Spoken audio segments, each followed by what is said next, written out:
to stay in government until we have had a conversation as a people, which did not happen. Then he said he would at least appoint half of the cabinet so that there was no stalemate, which he did. After doing that, we tried to consult among ourselves in Azimio if we could find a way of participating in a broad-based government. I myself was against it. My other colleagues were also against it. But then eventually, the group within my party felt that the statement that we had required that some experts who are not part of the Kenya Kwanza regime can go into the government and see how they can help to steady the ship and come up with new ideas to deal with the issues in contention. At this particular point, Excellency, in your own words, you've said that the Gen Z protests of June 2024 happened because the recommendations in the NADCO report had not been implemented. I would go further and say the recommendations in the NADCO report are well captured in Chapter 10 of the Constitution on national values and principles of governance. But the solution to these recommendations not being implemented was by having ODM leaders or members joining government? No. What I'm trying to say was the country was in a state of crisis. It was a stalemate, as it were. You see, one time Ruto must go, Ruto is not going. And the streets have become almost inaccessible. So it is a stalemate which can actually create a state of anarchy. And that anarchy can end up in a state like Somalia. That is not what we thought was an option. And that's really why this decision was taken at that time, to get a government at least moving forward, which somebody can negotiate with. And that's how we allowed our people to join the government. And I said we were not in government at that time, and which is true, until after we did clear negotiations and came up with the 10-point agenda. That is when formally the ODM agreed to join a broad-based government. Now that you've brought the conversation to the 10-point agenda and the memorandum of understanding between ODM and UDA, what was the difference in recommendations between NADCO and the 10-point agenda? This is not different. Those are the issues which are in contention. They're just spelled out clearly in the 10-point agenda. And now we've agreed that we are going to now do an analysis of implementation of those 10-point agenda. Actually, we have set up a task force to see how they've been implemented, what has been implemented and what has not been implemented in the 10-point agenda. And shortly, a report is going to be issued by that task force. As leader of ODM, in terms of even analyzing what has been implemented, even before the task force, there are things that are live. For instance, compensation for victims of, for past victims of protests and victims of rights violations. Today, after the 10-point agenda, those killed in the June 2024 protests, the Gen Zs, have not been compensated. This is something you can assess. This is something that does not require a task force. What is your position on the lack of compensation? What is your position on the fact that peaceful protests has been criminalized? Actually come out openly to criticize the government. Remember when, for example, the minister said that people should be shot if they try to attack a police station. I said it was totally out of order. When President Ruto said, shoot the legs, I also came out and said, no, that will mean you're taking law into your own hands. I said that nobody should have a right to shoot. If somebody is actually committing a crime, the duty of the police are to arrest that person and take him to the courts. It is only after due process that somebody should be actually punished. That I said clearly, very clearly. That is not our position. On the issue of compensations, we have said this must happen. And shortly, you're going to see what is going to happen. the compensations are going to start. Excellency, how are these compensations going to start? The national budget was passed just the other day. There was no provision anywhere in the budget about compensation. This is something you sat and discussed with President William Ruto, ODM and UDA, and said this must happen. Within the very first financial year, it's clearly not factored in. There's always provision of contingencies in the budget. The contingency fund is available. And I just want you to hold your horses. Shortly there's going to be compensations which is going to start. And we now have a task force to deal with it. Yes. Do we need a task force? Because you're speaking about a task force. No, to implement. No, this is a different question, Your Excellency. Do we have a task force? Do we need a task force, rather, to assess on whether, so far, the leadership and integrity, which was quoted in the 10-point agenda, the fact, the point about ethical governance, which is part of the reason as to why Gen Zs went to the protests. Do you need a task force to assess whether that has changed today? No, you don't need a... Why? Did I say you need a task force? Yes, you said that there is a task force that will analyze the implementation of the 10-point agenda so far so that it informs your next move. Exactly what I'm saying. We need somebody to look at what has been done and what has not been done.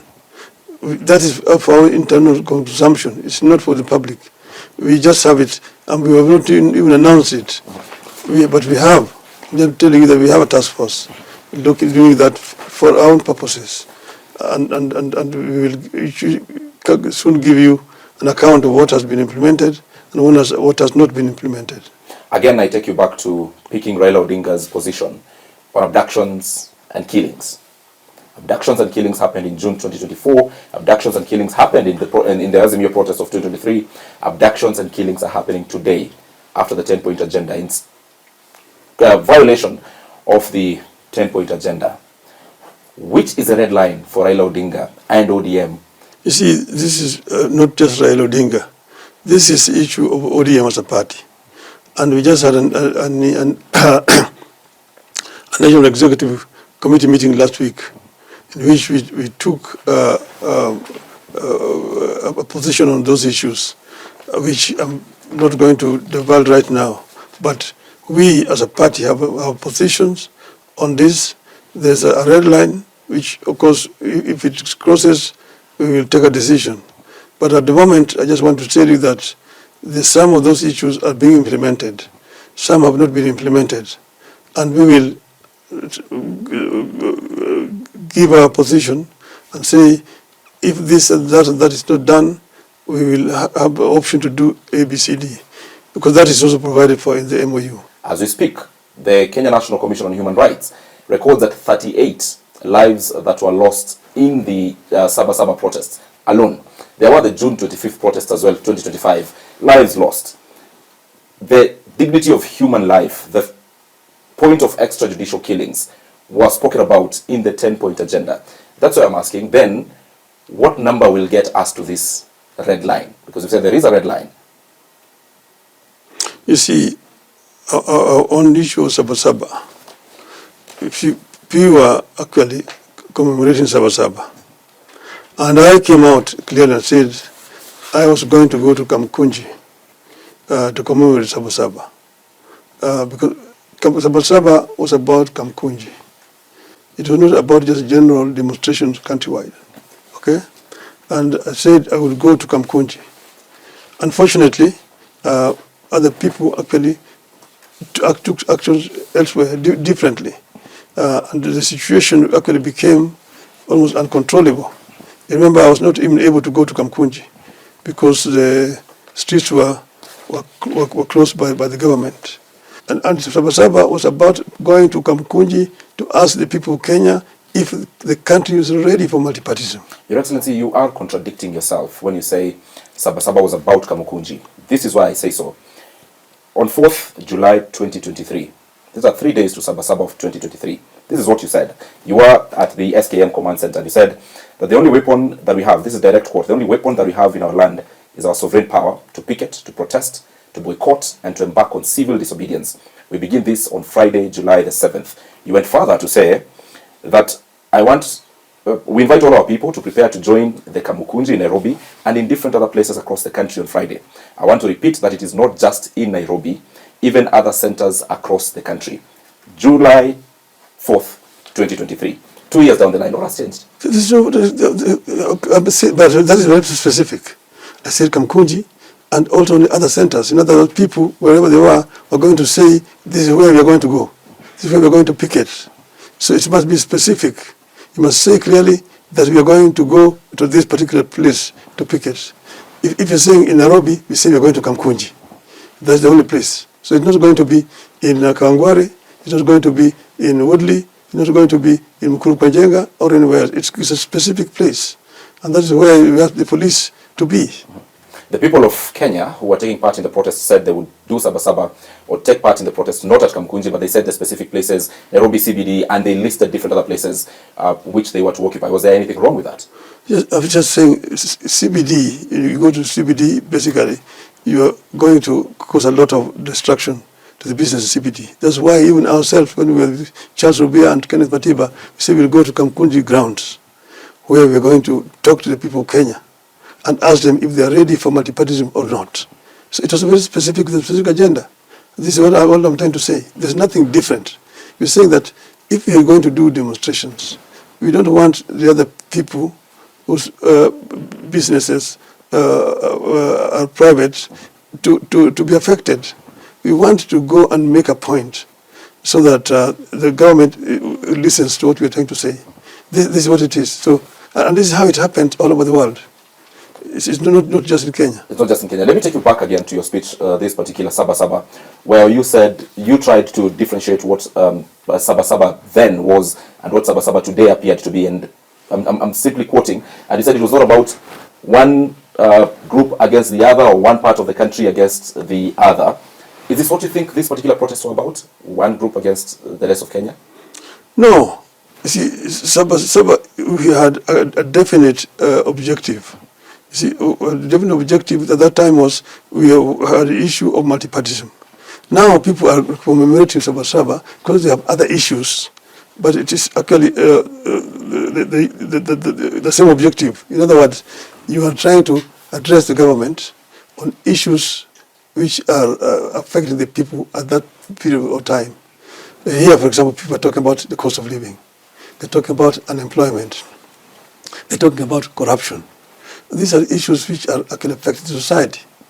And you agree that you're going to address these issues at a particular time, and a particular place. So you mention the venue and the time where you're going to assemble and address those issues. So it's not just left anyhow. Then why was it important for this to come out of your speech? That it was not one group against the entire nation, this community against that community, and we agree that was not what Sabasaba was in 1990. That equally is not what the protests in July and June 2025 were about. It is not about one community against the other, or one part of the country against the other. Why was it important for this to be captured in your speech, Excellency? No, I was just being general. That it was not one group like, say, the youth versus the elderly, or the west versus the east, or the north versus the south, or one gender versus the other gender, and so on and so forth. That's what I was just being general. Okay. Exactly. Let's now talk about the intergenerational national conclave. This is what you called for in your speech during Saba Saba. And Excellency, do you ever run out of dialogue ideas? No, I don't run out of dialogue. And because people must talk. When there is a crisis, people must find a solution to the crisis. If you don't find a solution to the crisis, you just create anarchy. That's why we talk about dialogue. And this happens all the times. When there's a crisis, people talk. When there's no crisis, it's when, things are okay, the institutions work. But if the institutions fail to work, for example, you've got parliament, it's not solving the issues. The government is not acting the way people wanted the government to act. The people are dissatisfied. The people are on the streets. The people have a right to talk. See, our constitution says at Article 1 that the sovereignty, the Republic of Kenya, rests with the people of Kenya. They can exercise it either directly or through their elected representatives. What does that mean? The one of elected representatives is known to everybody. People go to the ballot, they elect their MCS, MPs, senator, governor, and president. But then, how about this one of direct by the people? How do 55 million people come together to exercise that sovereignty? How do they? This is dialogue. That's when you can talk about we the people of Kenya. And that is exactly what I'm talking about. That article must have some meaning. How do the people exercise direct sovereignty? So how exactly do you envision this conclave? You see, that's not very good. I'm happy at least that Kenyans are now discussing this issue. That's where I wanted this to be. And you can have suggestions. My suggestion is that you start at the grassroots.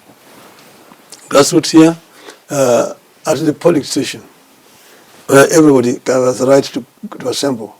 They assemble there, they talk about issues affecting them, and then they agree that they elect representatives to go to the next level. And once they've discussed, they come up with issues, point 1, 2, 3, 4, and so on. Then now they elect people from there, say 50 people or 40, 20. 20 are the youth, the rest are the other 20. And of course you look at the gender representation. Then you go to the next level, which is the ward level. The same exercise. We have come from our polling station. This is what we have. These are the issues. These are the issues. They discuss at that level. And again, elect another 40 or 50 to go to the next level of now sub-county. At the sub-county again, the same exercise. From there they go to county. Then now you end up with counties having delegates of 40-40 coming to the national conclave. Now the national conclave, you can add there members of parliament, and then after that now you add other stakeholders like religious groups, the civil society, the intellectuals, the workers' representatives, and so on and so forth. That now is a conclave that can talk about we the people. Let's talk about the possibility of this happening. Your proposal is having representatives from the polling station. You've mentioned a figure of, say, 40 or 50. If you were to go by the IEBC records, we have more than 40,000 polling stations. So we're speaking about in excess of 2 million people across the country sitting at polling station level. How are they operating at the polling station level to even now go to ward level, constituency level, county level? They will definitely require some funding for their activities. Where do we get this funding from before we even get to the national platform, which I think, because it will have about 3,000 people, is a political rally as opposed to a dialogue? I'm saying they fund it themselves because these are the people. At a polling station, you don't need a funding. What do you need a funding for? People just come from their homes and sit down and talk. You don't need any funding. These are the people. We are the people, and you have a problem. Why do you want to be funded? To be secretarial work. No, they just sit down and talk as a local community. And then they elect the representatives. They have a problem. They fund it themselves. That's when it is people thing. If you were talking about who is going to fund it, then you bring the government into it. You don't need the government. This is a people process. If you do not need the government, then at what point, even at the national level, will you have these recommendations implemented? You don't because it surely requires government. We, the people, that will fund itself. The process will fund itself. From polling station to the national level? Yes. I'd want to really have a clear picture of it from Odinga's perspective. The moment you bring in the issue of money, you now have to bring another institution into it. But this is a people process. The people themselves will raise the money. The people raise the money to send their delegates. And in recommending the Intergenerational National Conclave, this is what you said, that the most important struggle taking part in our country today is a struggle for good government and economic opportunity and equality. But I had to say the biggest challenge facing Kenya today and into the foreseeable future is how to expand economic opportunity and lift particularly young Kenyans out of poverty, exclusion, and unemployment. Kenyans are yearning for programs and leaders that prioritize economic inclusivity, social justice, and political freedom. This is what you're basing your arguments on for the conclave. Exactly. But these very things have been discussed in previous dialogues. I mentioned about 10-point agenda. It captures some of these very issues. NADCO captures some of these very issues. And most importantly, Chapter 10 of the Constitution captures everything about transparent leadership, accountable leadership, citizen-centric leadership, public participation and such. Then why do we need a dialogue? You see, you're missing the point here. What you're talking about, NADCO, were just about five people from this side. But same issues. But these are few people talking. They did not come from the grassroots. They're just ideas which have been raised in the media, which can be discussed up here. But you need to get the people coming down there from the ground, coming up, and it must be a bigger forum than the one you're talking about. All this have been just for us here by the intellectuals talking. But we want to get the people coming from down there, getting the issues coming from the grassroots. At what point do the national political parties come in? At what point does President William Ruto come in, or Raila Odinga in this particular conversation? Because your opponents are saying you're calling for dialogue because it will benefit you as a person or your allies. You're calling for dialogue that will have you sit there or your allies sit there, and eventually the process will result in something beneficial to Odinga and his allies. Not at all. You'll not come in at any point? If I were to come in, I just come in as a participant. Even Ruto cannot just come in as a participant. He's not coming there as a president. It's as an individual, if it's included. Because I've said you include members of parliament and so on. I'm not a member of parliament, so I may not myself be a participant, okay? Unless I participate from down the grassroots. I may not be a participant at this meeting.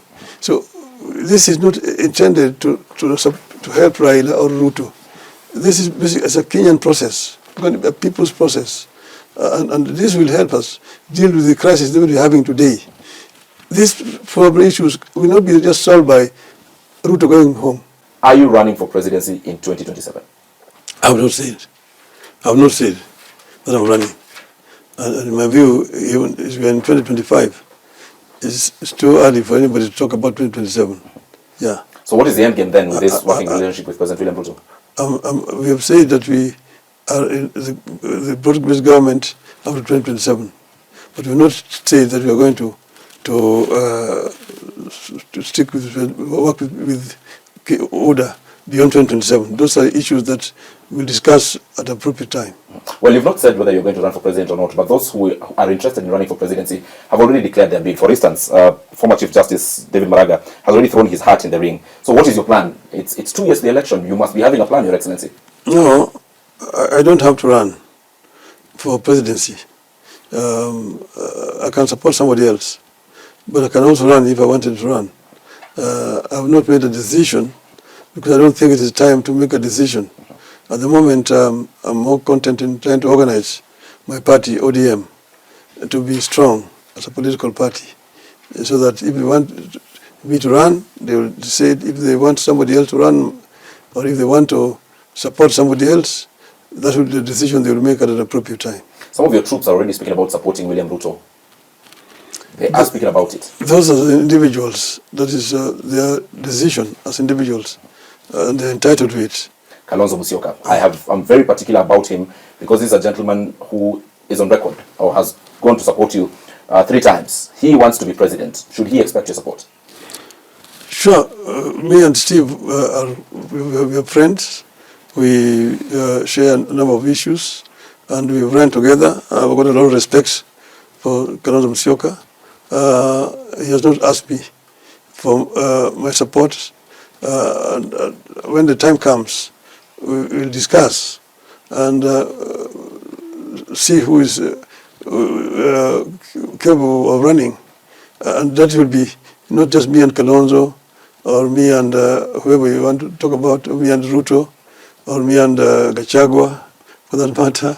It will be about the party's interests first. And so it's not going to be just the interest of Raila Odinga. It will be an interest of the party. Reports indicate that you are wooing Kalonzo to join President Ruto, then have them run on a joint ticket, and you support the both of them together. How true are these reports? That is total rubbish. That is not true at all. I've not asked Kalonzo, nor have I asked Ruto. We have not discussed those issues at all. Those issues will be discussed at the appropriate time. And I would also not say that I'm not in the ring. I would also not say that I've not taken that decision. Yes. Well, speaking about the elections, because that's what you're speaking about, it is rumored that you're a man who is between a rock and a hard place. One leg inside the broad-based government, one leg out, because of what the people are saying. And only your experts in government are the ones who are in favor of your continued stay in government. How do you respond to this? Always my two legs, not otherwise I will not be able to walk. Wherever I am, I've got my two legs. And I've told the people that we are in this situation here because of the crisis the country is in at the moment. And we think that the decision we took was the right decision and was in the interest of the country. And that decision you took, according to some people, has made you the only life support keeping William Ruto in power. Do you concur? I don't at all. I think William Ruto would probably have been in power or a state of anarchy would have cropped in my view. And you've seen what happened in Somalia.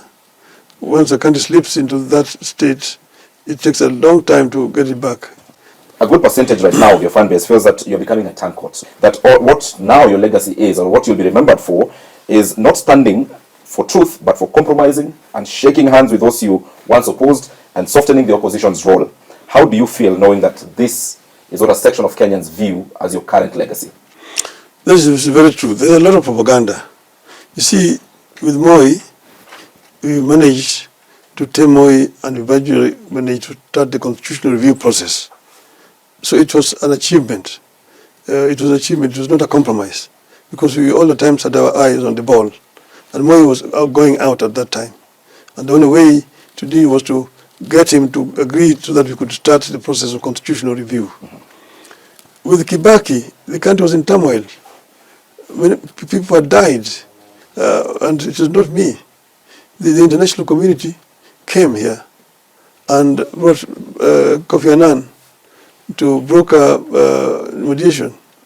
And Kofi Annan negotiated with a team from both sides, and eventually came up with a document which we signed, myself and Kibaki, and I signed it only after my team had agreed that we sign. I was actually forced into signing it. And because, as you know, I had won the elections, and it was rigged. I mean, rigging has taken place many times. With Uhuru Kenyatta, we agreed. You see, the country was bleeding at again the same time, and continuing was just going to be more bloody, as we did. And we agreed clearly on what was supposed to be done, which was then conceptualized in the BBI. It's the cost that rejected it. But I did not go into Uhuru's government. I didn't have a single minister or anybody. You are actually a co-president in Uhuru's.